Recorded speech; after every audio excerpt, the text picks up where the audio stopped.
ਅੱਜ ਅਸੀਂ परमेश्वर के पवित्र वचन विचों जो सीखना है वो है प्रभु यीशु मसीह जी का पवित्र लहू।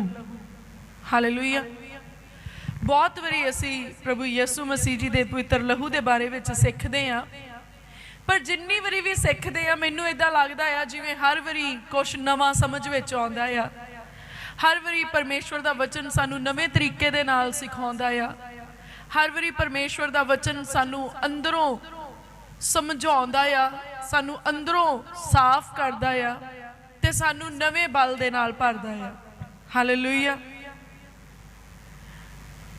प्रभु यीशु मसीह दा लहू सामर्थी लहू है और प्रभु यीशु मसीह दे लहू दे विच स्वर्ग खोलण दी सामर्थ है। हालेलुया। सगों प्रभु यीशु मसीह दा लहू साडे लई स्वर्ग खोलदा है। फस्ट ऑफ ऑल अज सानू समझना होगा कि प्रभु यीशु मसीह का लहू जदों असीं कहने आ ते उहदा मतलब की आ।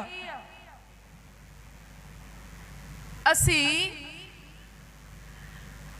बहुत बारी कहने आ प्रभु यीशु मसीह का लहू। मैं इनू प्रभु यीशु मसीह के लहू च कवर करदा आ। मैं प्रभु यीशु मसीह का लहू अपने घर ते लगाउणा आ। मैं प्रभु यीशु का लहू अपने बच्चों ते लगाउणा आ। प्रभु यीशु मसीह का लहू मैं कारोबार ते लगाउणा आ। असीं बहुत जगह ते अप्लाई करते हैं प्रभु यीशु मसीह का लहू, जो कि बहुत चंगी गल है। पर की असीं समझते हैं प्रभु यीशु मसीह का लहू जदों असीं कहने आ तो उहदा अर्थ असल विच की आ? क्योंकि उस वेले तुहाडे कोले कोई फिजिकली कोई ब्लड का कौला नहीं हुंदा तुहाडे कोले।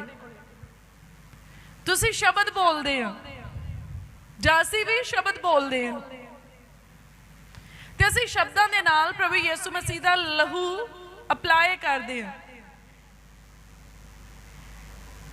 किसी चीज़ नूं पवित्र करन दे लई असीं प्रभु यीशु मसीह दा लहू जिहड़ा आ ओहनूं वचनां दे राहीं शब्दां दे राहीं छिड़कदे आ। पर the most important thing is कि सानू पता हैगा आ कि जदों असीं ये गल कहने आ प्रभु यीशु मसीह दा लहू तो उहदा असल विच अर्थ की आ? पहली गल, जिन्ना कि असीं यीशु शब्द कह के उस शब्द नूं समझदे आ ना, उस शब्द उस तो किते ही वड्डा आ। असीं उहनूं बहुत लिमिटेड रखिया आ। असीं प्रभु यीशु मसीह जी दे करैक्टर नूं भी बहुत लिमिटेड समझदे आ। असीं इन्ना ही समझदे आ कि चंगा करने वाला, दुष्ट दी शक्ति तो आज़ाद करने वाला, चिन्ह ते चमत्कार करने वाला ते साडे लई सलीब दे उत्ते बलिदान होने वाला। That's it. इस तो ज़्यादा 100 चों 2-1.5% ही कह लो जिहड़े इस तो वध कुछ समझते हैं। जदों असीं कहने आ प्रभु यीशु मसीह दा लहू, इन्ने शब्द दे विच जिद्दां जदों आपां स्कूले पढ़दे हुन्ने आ तां पंजाबी दे विच, हिंदी विच, ग्रामर दे विच ना एक हिस्सा आउंदा हुंदा बहुते शब्दां दी थां एक शब्द, तो एक पूरा सेंटेंस जिहा करके लिखिया हुंदा तो फिर असीं उहदे ते एक शब्द जिहड़ा आ ओनू एक शब्द दे विच विस्तार करदे आ। जे लिखिया होवे कि किसी माँ प्यो की एक औलाद तो उन्होंने एक शब्द विच कहना होवे तो की कहने इकलौता। इदां ही जदों असीं कहने प्रभु यीशु मसीह दा लहू, ये बहुते शब्दां दी थां एक शब्द समझ लो। प्रभु यीशु मसीह दा लहू अप्लाई करदा आ, इत्थे प्रभु दा लहू लाउणा आ, एदा मतलब आ जो कुछ प्रभु यीशु मसीह ने मेरे लिए कीता मैनू याद आ कि वो मेरे लिए कीता है। और जो कुछ प्रभु यीशु मसीह ने मैनू सिखाया मैं ਉਹਦੇ ਅਨੁਸਾਰ ਚੱਲਦਾ ਆ ਤੇ ਜੋ ਕੁਝ ਅਧਿਕਾਰ ਪ੍ਰਭੂ ਯਿਸੂ ਮਸੀਹ ਨੇ ਸਾਨੂੰ ਦਿੱਤੇ ਉਹਨਾਂ ਅਧਿਕਾਰਾਂ ਦਾ ਮੈਂ ਇਸਤੇਮਾਲ ਕਰਦਾ ਆ। ਤੁਹਾਨੂੰ ਸਮਝ ਲੱਗ ਰਹੀ ਹੈ? ਜਦੋਂ ਅਸੀਂ ਕਹਿੰਦੇ ਪ੍ਰਭੂ ਯਿਸੂ ਮਸੀਹ ਦਾ ਲਹੂ ਮੈਂ ਇੱਥੇ ਛਿੜਕਦਾ ਆ, ਉਹਦਾ ਅਰਥ ਆ ਕਿ ਪ੍ਰਭੂ ਯਿਸੂ ਮਸੀਹ ਨੇ ਜੋ ਕੁਝ ਕੀਤਾ ਮੈਂ ਉਹਦੇ ਤੋਂ ਜਾਣੂ ਹਾਂ ਔਰ ਮੈਂ ਜਾਣਦਾ ਹਾਂ कि प्रभु यीशु मसीह परमेश्वर का पुत्र है। प्रभु यीशु मसीह मेरा मुक्तिदाता है। प्रभु यीशु मसीह ने मेरे गुनाहां नूं अपने उत्ते चुक लिया। प्रभु यीशु मसीह मेरे लिए सलीब उत्ते गए और ओदे सलीब दिते जाण दे वसीले नाल मैं अपने पापां तो शुद्ध कीता गया ते मुक्ति दा वारिस बनिया हां। ਇਹ ਆ प्रभु यीशु मसीह दा लहू ओदा अर्थ। अगर इस जानकारी तो बिना, इस फीलिंग एंड इमोशन तो बिना, इस हाव भाव ते जानकारी तो बिना अगर तुसी कहोगे कि मैं इत्थे प्रभु यीशु मसीह दा लहू लगाउणा आ, मैं अपने आप नूं प्रभु यीशु दे लहू च कवर करदा आ, कुछ नहीं होना। समझो इस गल नूं ध्यान नाल। जदों असीं कहने आ मैं अपने आप नूं प्रभु यीशु मसीह दे लहू च कवर करदा आ, ओहदा मतलब आ कि जो सिੱਖਿਆ प्रभु यीशु मसीह ने मैनूं दित्ती आ उस सिੱਖਿਆ नूं मैं अपने जीवन विच लैना आ ते ओहदे ते चलदा आ।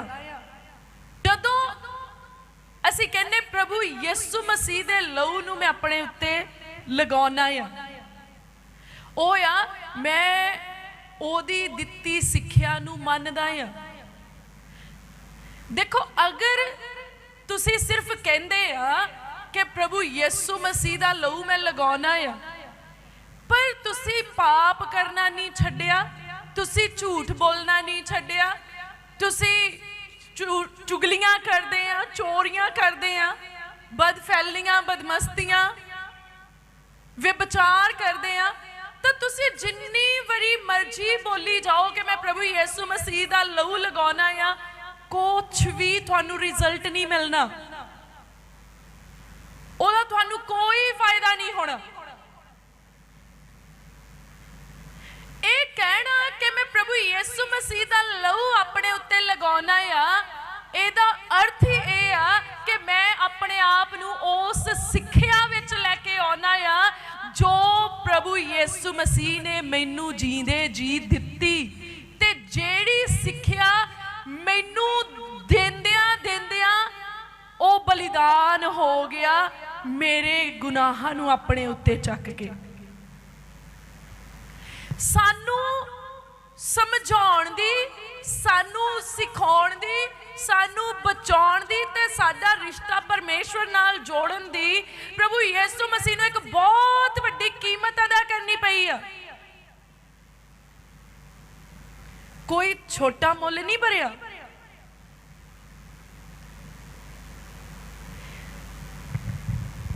अपना शरीर बलिदान करना पिया प्रभु नूं। अज असी झट देनी शब्द बोल दिने कि प्रभु यीशु मसीह दा लहू मैं अपने घर ते लगाउणा है। प्रभु यीशु मसीह दा लहू मैं अपने घर ते लगाउणा, ओहदा अर्थ की आ कि मेरे घर विच ओही होऊगा जिद्दां प्रभु दी इच्छा आ, जिद्दां प्रभु दे वचन विच लिखिया आ। अगर तुहाडे घर विच ओ नहीं हो रहा जो प्रभु दे वचन दे विच लिखिया आ, जिन्ना मर्जी बरी तुसी जाप जप लो मैं यीशु दा लहू अपने घर ते लगाउणा, जाओ कुछ नहीं होना। बहुत बड़े भुलेखे दे विच आ अज दी कलीसिया, अज दी यूनीवर्सल कलीसिया दी मैं गल करदी हां। वचन विच लिखिया ज्ञान बिना मेरी प्रजा नाश हो रही है। असी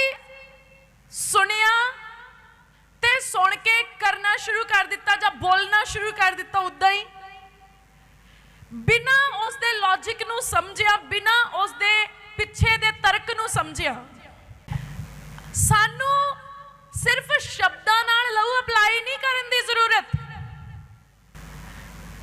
ओ करो जो वचन दे विच लिखिया आ।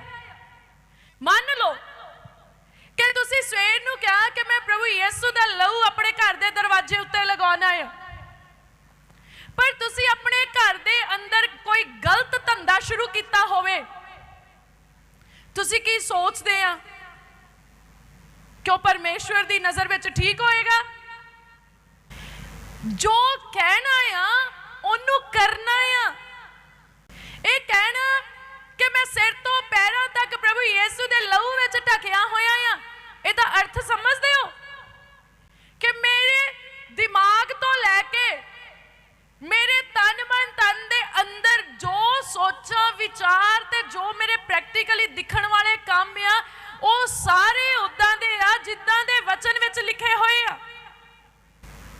अगर तुसी सिर्फ कहंदे आ कि मैं लहू च ढकिया होया आ, पर तुसी वचन दे आखे कोई नहीं लगदे, तो भुल जो कि तुसी ढके होए आ। तुसी पेंट कोट किल्ली ते टंगिया होवे ते तुसी ओदे सामने खलो के कहो कि मैं पेंट कोट पाया आ, कि वो पेंट कोट पै जूगा? हेलमेट दे सामने खलो के तुसी सिर्फ फीलिंग ले रहे हैं कि मेरे सिर उत्ते हेलमेट आ, कि तुहाडे सिर दी प्रोटेक्शन आ? नहीं, जदों तक तुसी ओनू धारण नहीं कर लेंदे उदों तक तुहानू ओहदा कोई फायदा नहीं आ। साडे लोकी अज दी कलीसिया हेलमेट दे सामने खलो के सिर्फ फीलिंग ले रही है, कोट पेंट दे सामने खलो के सिर्फ फील किया जा रहा कि ये मैं पाया आ। वो सिर्फ कहंदे आ मैं सिर तो पैरों तक ढकिया होया आ, पर असल विच उन्हां दे अंदर पता नहीं किन्नियां चीज़ां आ जिहड़ियां प्रभु यीशु मसीह दे लहू दे विरुद्ध जोर मारदियां आ, जिहड़ियां उन्हूं पसंद भी नहीं आ। ये सच आ कि प्रभु यीशु मसीह दा लहू सानू शैतान दे बंधना तो छुड़ाउंदा आ, और जिथे प्रभु यीशु मसीह दा लहू लग जांदा उत्थे शैतान काम नहीं कर सकदा। 100% नहीं, 1000% लखां करोड़ां फीसदी सच आ। पर अज बहुत लोग आ जेड़े रोज लहू दी जय सिर तो पैरों तक लहू दे विच ढके होए अपने आप नूं कहिंदे आ, पर तुसीं प्रार्थना करदे तो उन्हां दे सिर घुमणे शुरू हो जांदे आ,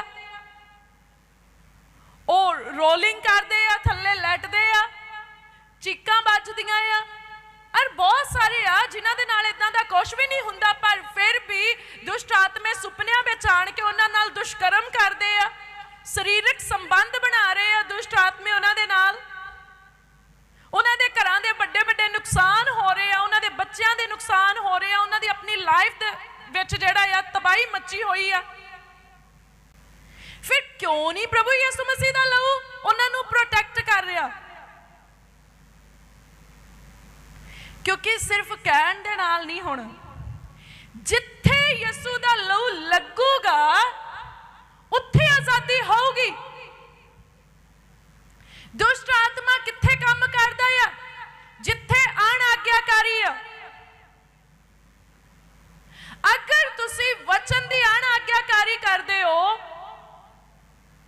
जिन्ना मर्जी यीशु दे लहू नूं चिल्लाई जाओ, उन्हें तुहाडे सहाई नहीं होना।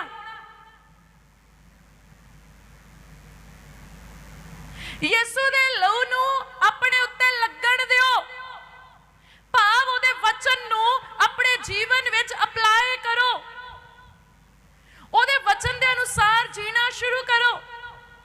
ये सच्ची गल है कि जदों उहदा वचन साडे अंदर आउंदा आ, उहदा लहू साडे जीवन विच आउंदा आ, उदों असीं दुष्ट दे बंधनां तो आजाद हुन्ने आ। और दुष्ट दे बंधन तो आजाद किद्दां हो सकदे आ तुसीं? जदों वचन नूं सुनोगे जां पढ़ोगे, फिर उस वचन नू अपने जीवन विच प्रतिक्रिया के रूप विच लैके आओगे, अमली जामा पहनाओगे जदों उस वचन नू कि तुसी वचन विच पढ़िया कि परमेश्वर नू झूठ तो घृणा है। ये तुसी वचन नू पढ़ लिया जां सुन लिया, हुण तुसी झूठ बोलना बंद करोगे तद तुहाडे जीवन विच काम होएगा। मतलब असीं ये तां कही जाने कि वचन दे विच लिखिया मैं पवित्र हाँ तुसी पवित्र बनो, मैं पवित्र हाँ तुसी पवित्र बनो, ते असीं साबण नाल हथ धो के मूँह धो के पवित्र नहीं हो सकदे। अज बहुत लोग आ जेड़े बाहरों अपने आप नू पवित्रताई विच लैके आउण दे लई तरह तरह दीयां चीज़ां जेड़ियां आ वो इस्तेमाल करके फिर परमेश्वर दी हजूरी विच बैठदे आ। इट्स गुड, बहुत चंगी गल आ। परमेश्वर दी हजूरी दे विच बैठण दे लई सानू साफ सुथरे होना चाहिदा आ। पर की कीता जावे उन्हां दा जिन्हां ने बाहरों तां इतर फलेल मले आ, बाहरों तां साबण सोडे मल ले, पर मन धोते ही नहीं। मना दे अंदर मैल ही भरी हुई आ कि वो कह सकदा आ कि मैं यीशु दे लहू नाल धोता गया आ।